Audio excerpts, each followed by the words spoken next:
לואיס ופרננדו הביתה. במבצע חילוץ משותף mission of the IDF, the Internal Security Agency, and the special unit of the Israeli police. We rescued Luis Har and Fernando Marman, who were kidnapped by Hamas on October 7th from Nir Yitzhak.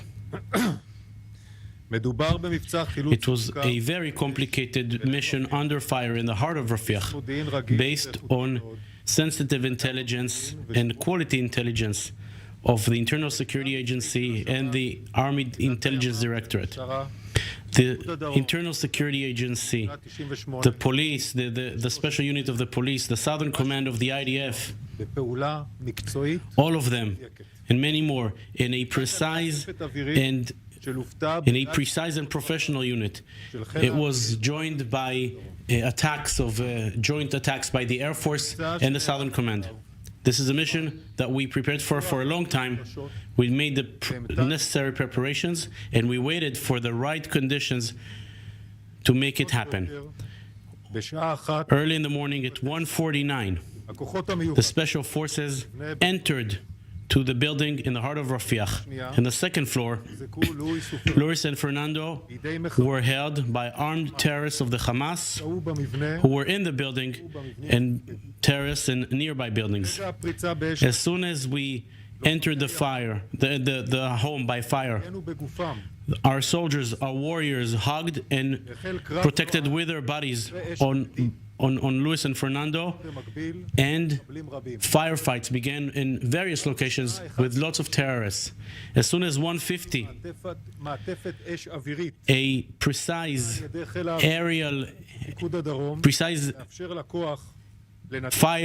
fire envelope of the Air Force and the Southern Command was activated in order to be able to rescue the hostages and hit Hamas terrorists. At this stage, Luis and Fernando were taken out of the apartment under fire with IDF forces who accompanied them until they reached a safe zone.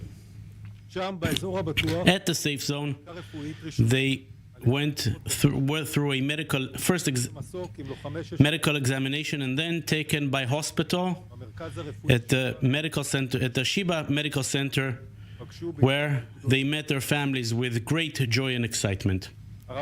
The Chief of Staff, along with the head of the Internal Security Agency and the Police Commissioner, were at the operations room with various other commanders.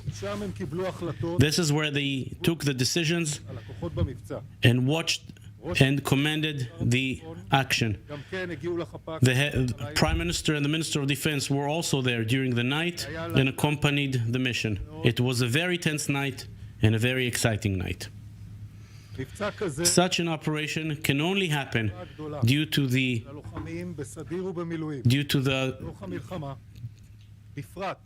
work of the sacrifice of the soldiers, the warriors, also those who were killed and injured in action. Without their sacrifice, we would not come to this moment.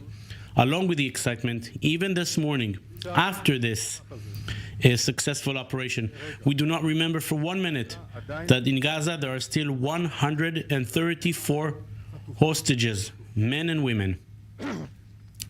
I want to turn to those men and women, the hostages, this morning.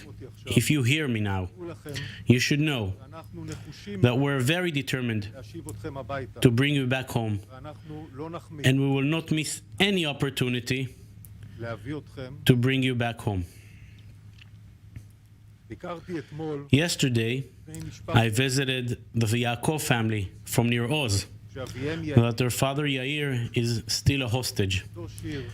His daughter Shir told me that since October 7th, their lives became one endless day of endless sunshines and endless sunsets.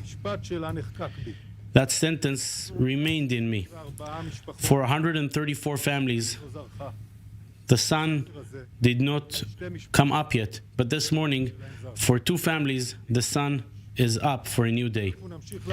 We will continue to do every effort to bring all of the hostages home.